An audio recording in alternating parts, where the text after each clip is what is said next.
It's a season filled with traditions. The decorations go up. Friends and family gather together. It's a special time of year for remembrance. A time of faith and hope, peace and joy. And if you're lucky, perhaps a kiss underneath the mistletoe. It's the season for sharing, for giving. It's Christmas. Hi, I'm Bill Landry. Join us as we celebrate Christmas on Heartland Tonight. It's the best of the Heartland Series with Bill Landry on Heartland Tonight. Tennessee is calling, rolling hills all dressed in green. Hear the Heartland calling, like an Appalachian spring. Smoky Mountain night is falling, the Heartland's calling me, calling me.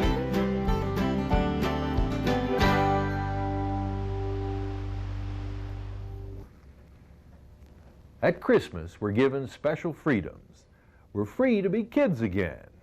We're almost obliged to indulge our stomachs with holiday goodies, and we can believe in miracles. Like the simple miracle of an Appalachian nativity. The sounds of the season ring out. Ruth Arnold shares a special recipe of faith, and there's the tale of the Christmas radio. He's a natural-born philosopher with a gift for toy making. Visit Willard Watson in his workshop and you'll come away with a smile. He's a crusty Santa's helper with an opinion, seasoned by years but with the heart of a child. Along with a toy, he'll give you a piece of his mind. Both are guaranteed to bring delight. He's Willard Watson from Deep Gap, North Carolina. Folk toys are his stock in trade. So you started carving when you quit timber? Yeah. Why'd you quit? Well, age will make you quit. Boys, let me tell you something. There's been a many shaving fell from my hands. Yes, sir. Well, now this is the beginning of a little covered wagon. Did you whittle those there? Yes, sir. I turned them on a funnel and whittled them out. I sanded these this evening before you boys got here. And now that's the wheels that goes to this wagon. This is a baby doll cradle, a little baby doll cradle, but we've not gotten our doll to go in it. But anyhow, that's out of wormy curly maple. Willard has been working with wood so long that his hands almost do their own thinking. So his mind is free to wander, free to conjure an opinion on just about everything. Cured ham, I don't care anything about the lean part of it. I like the fat. Well, them good days is gone, boys, and worse ahead of us. American people today is standing in bad shoes. What's caused all of this troubles is too much money. Hundreds today making more in one day than I made in a month. I'm too old to fight and too old to run, and so I just have to take what comes. What's a good day for you? It's what you make out of it. You can make a good day or you can make a sorry one. Most of Willard's days have been good ones, thanks in no small part to his wife, Ora. You stole her? I stole her. She was 17, and I was a little past 17, and I was 20.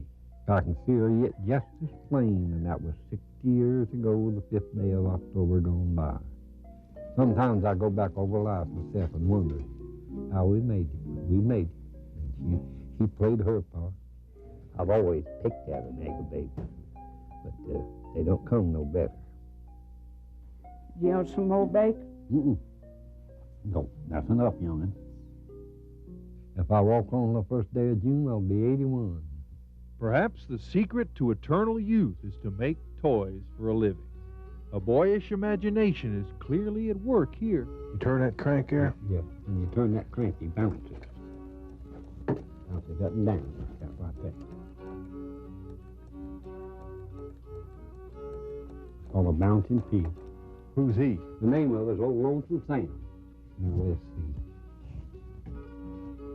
I told him there's Old Lonesome Sam. He's on his way, but he didn't know where he's going. That's a hard thing to judge, as you hear. What do you enjoy making the most? What I enjoy? You're asking now for the square deal. The baby beds. I'd rather make one of them baby doll beds than anything. Now, I like to make the little wagons, but now them won't come apart, my friend. There ain't nothing under the sun will beat a satisfied mind. And there ain't nothing under the sun is no worse than a dissatisfied mind. In a dusty workshop in Deep Gap, North Carolina, one satisfied mind is busy working to keep the promise of youth alive.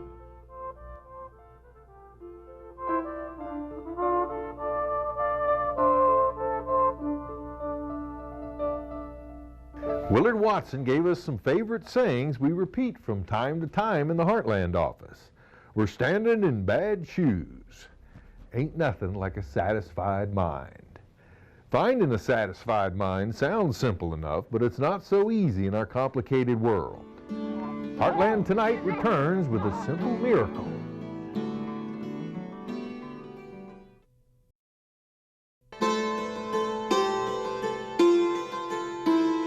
For many, the story of the Nativity is the story of Christmas. With a nod to that first Christmas miracle, here's an original story by Linda Billman. Walk a little faster, Sarah. Can you? A long time ago, not too far from here, a lucky accident happened. Some would call it a miracle. I can't go any further, James. It hurts too bad. I'm gonna have this baby.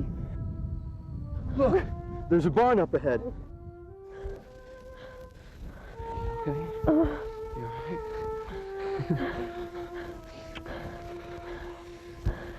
All right. I'm scared, James. Don't leave me. Now everything's gonna be all right. Now I'm gonna go get the granny woman. I'll be back before you know it.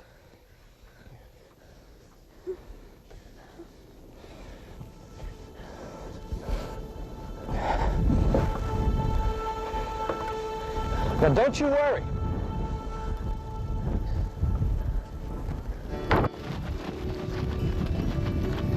Making a fuss about nothing but a birthing. Those McLeods should have known the baby'd be here by the time I'm up Caney Creek. Sakes alive, with 7 already. She knows as much as I do about catching babies. Making a fuss, no reason. Weren't for you going lame, Spark, we'd be in our own beds tonight instead of running across the country after babies already born. I won't be looking for us this dark hour of Christmas or no. Yonder's a light. James? Oh, There are 2 fools out in this mess tonight. I'll fetch my lantern. is that the granny woman, James? James! Oh, you're out of your head, girl, and now I can see why. Lay back down, go on. Am I gonna die? Oh, just a baby. Haven't you ever helped with a baby before? Mama died having me. I'm scared. Never had a baby.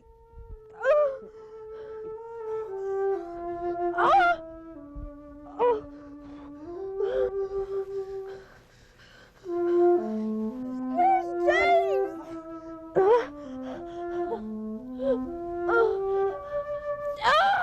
It's time. Morehouse, let me be. Let me be. What's your name, girl? Sarah. Sarah, honey, I've been right where you are. Bless their hearts. They're all gone now.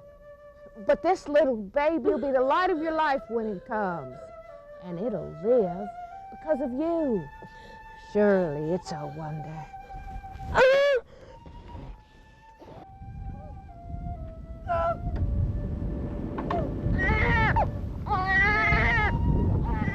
See, it's a beautiful baby. So special. I guess they all are. You rest now. If I hadn't come along and seen your light, I'd. Light? Well, James took the lantern. There wasn't any light except the one you brought.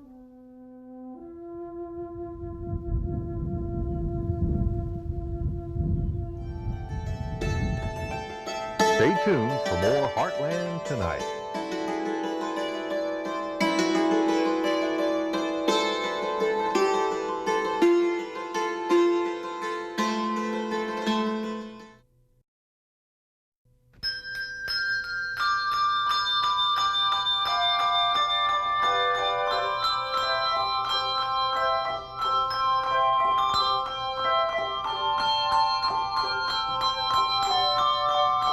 Their sound rings out different messages.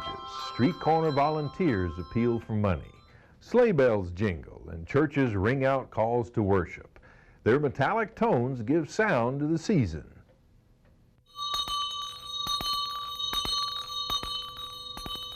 The sound of the bell carries a long ways, and it carries a message of one kind or another. Bells can be used as a signal, and the manner of the ringing can cite joy or sorrow.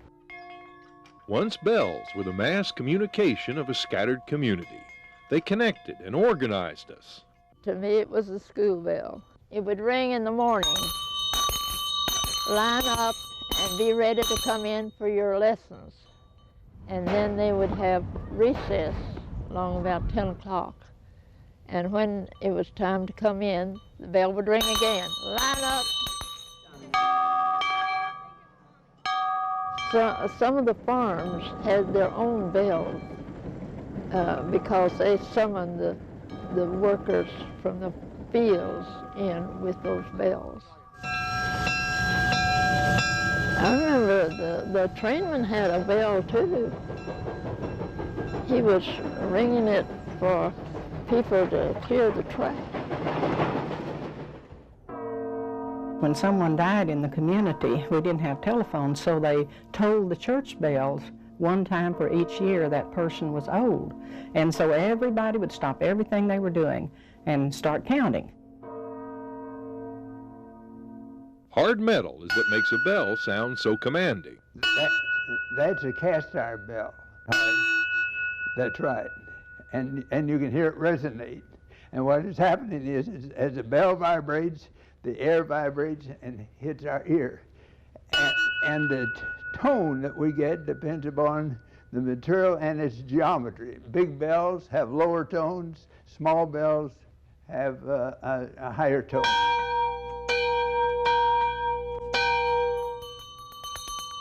A well-made bell contains a main tone and subtones.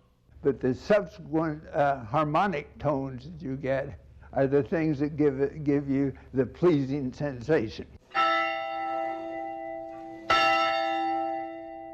And you could tell which church it was by the sound of the bell. They all had different sounds.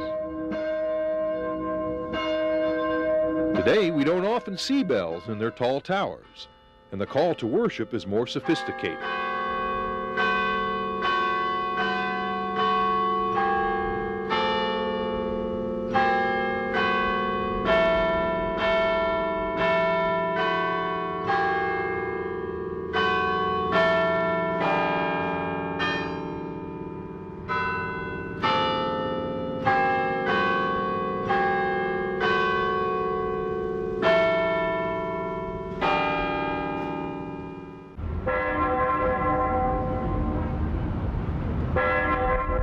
No bell whatsoever. It's all done electronically generated, and the sound comes over a speaker.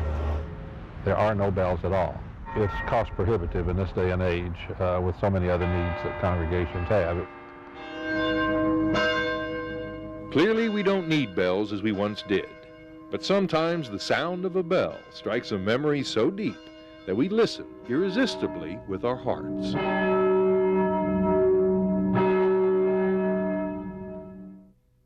You don't have to ring a dinner bell this time of year. It's always time for food around Christmas. It's the season for sweets, goodies galore, and of course a time of faith. Ruth Arnold shares a recipe straight out of the scriptures. I want to be ready. It's been said that worship feeds the soul. At times, the place of worship is where the body is fed too. So it's natural a recipe would emerge that feeds body and soul. It's a cake with ingredients delved from the Bible. Ruth Arnold got her recipe when she attended a wake. I had that old Bible with me, and I just put it in there. I call it the Holy Cake. Holy cake, scripture cake, miracle pie, versions of the sweet, fruity, spicy treat caught on throughout the religious South about 30 years ago. She brought forth butter in a lordly dish. This is the lordly butter. Yeah, that's right. Proportions and ingredients may vary, but there's a Bible lesson in every recipe. As the partridge sitteth on eggs and hatches them, so he that getteth riches, and not by right, shall leave them in the midst of his days, and at the end he shall be a fool. Told us there, didn't he? How's this going to rise? Don't ask me. It didn't put, you ain't got no baking powder in the Bible, so. 1 Kings 4:22. 3½ cups of flour. And Solomon's provision for one day was 30 measures of fine flour. Your fine flour. Now the part that puts the flavor of biblical times into the mix. Okay, Genesis 43:11. And their father Israel said unto them, if it must be so now, do this. Take of the best fruit in the land in your vessel, and carry down the main of present, a little balm, and a little honey, spices, and myrrh, nuts, and almonds. 1 Samuel 30:12. And they gave him a piece of cake of figs, and 2 clusters of raisins. And when he had eaten, his spirit came again to him. That's so it won't go to the bottom of the pan when you get it all mixed up. It's just like making a fruit cake. You put the nuts, everything in it. Where is it? The pinch of Leviticus 2:13 is a little trouble because the screw for the spice mill gets lost. You see it? I found it. No, I didn't. It looks like a raisin. Y'all laughing and I'm having a fit. It turns up later, not in the cake. Finally, add a dollop of Judges 14:18. If this isn't honey, it sure is sorghum. 1 Kings 10:2 to taste. Add a cup of Judges 4:19. Pour into a greased pan and bake. Open your stove, make the cake fall. And stomping your foot a long time ago when we made a fire with wood. It would, if you come in the house, Mama, get out of here, I got a cake in the stove. Have you ever heard him say that? You have. It rose without any baking powders.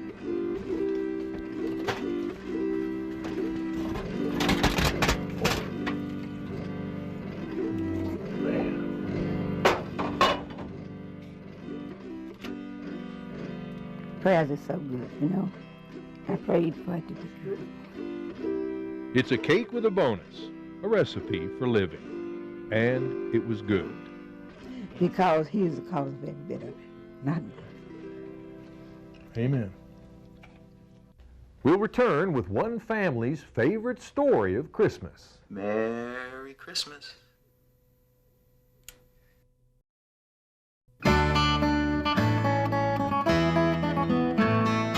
There are stories handed down from generation to generation that become part of a family's own folklore. Stories remembered and retold with a smile. Mary Odom told us this story of a radio bought for the family one Christmas. It was fast becoming Christmas again. This year, Daddy was especially excited. Merry Christmas. He'd seen it in the Sears and Roebuck catalog. He'd been wanting one, and now he got it. I believe you have a package for me. Walker's the name, George Walker. A brand new radio. What's wrong? That's it. That's it. Thank you. It's the radio. Daddy always paid cash for what he bought. It was the principle of the thing, he said. But this once, he bought it on time. Credit.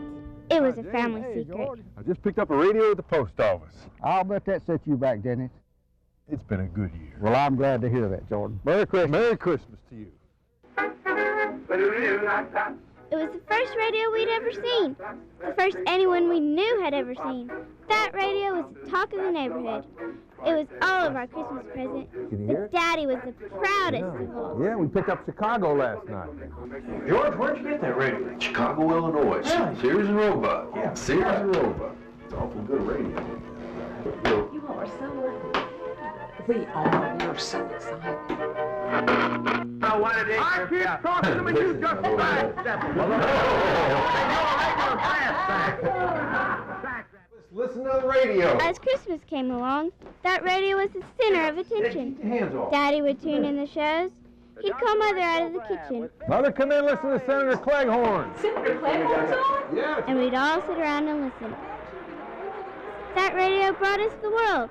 KDKA in Pittsburgh, WLS in Chicago. We almost forgot how we were paying for it. And me, Harlow Wilcox. It was Julie that did it. He had a knack for that kind of stuff, and always was the biggest practical joker anyway. He'd sent off somewhere and got a microphone, and he hooked it right up to that brand new radio. Merry Christmas. Daddy never even thought about anything like that. Picked up Pittsburgh last night, clear as a bell. We were all gathered, like always, that Christmas in the parlor, listening. When Hewley broke in, he sounded just like one of those announcers. This is a special program from Sears Roebuck and Company in Chicago, Illinois, and this message is directed at Mr. George Walker. That's you, Daddy. We want to inform him that he bought this radio on time and that his time is up. Either send the money or send the radio back. My daddy went white. Best year you ever had, huh? Everybody in the whole town's gonna know I bought that radio on time. George! Who do those people in Chicago, Illinois think they are? George, we should have saved the money before we bought the radio. I never seen my What are we father gonna so do mad. then? His pride and joy had blabbed his business all over the country. Next morning, he carried our Christmas radio back to town and shipped it straight back to Sears and Roebuck Company. He said he never ordered anything from them as long as he lived, and he didn't. He never figured out that it was Julie talking through that radio, and we just never could bring ourselves to tell him. Well, listen, why don't you see if you can find some music, huh? We would have Christmas music on the radio in years to come. A radio that came from the downtown hardware store, bought with cash, paid in full. Guest starring in this episode were two of WBIR's own, proud members of the Channel 10 Repertory Company, Ronnie Hall and Don Bergerath. They stepped out of their regular roles as engineers, keeping the station on the air, and turned in stellar performances. We thank you for sharing your time with us tonight and over the year. May everyone have a Merry Christmas, blessed with the warmth of friends and family. See you next week on Heartland Tonight.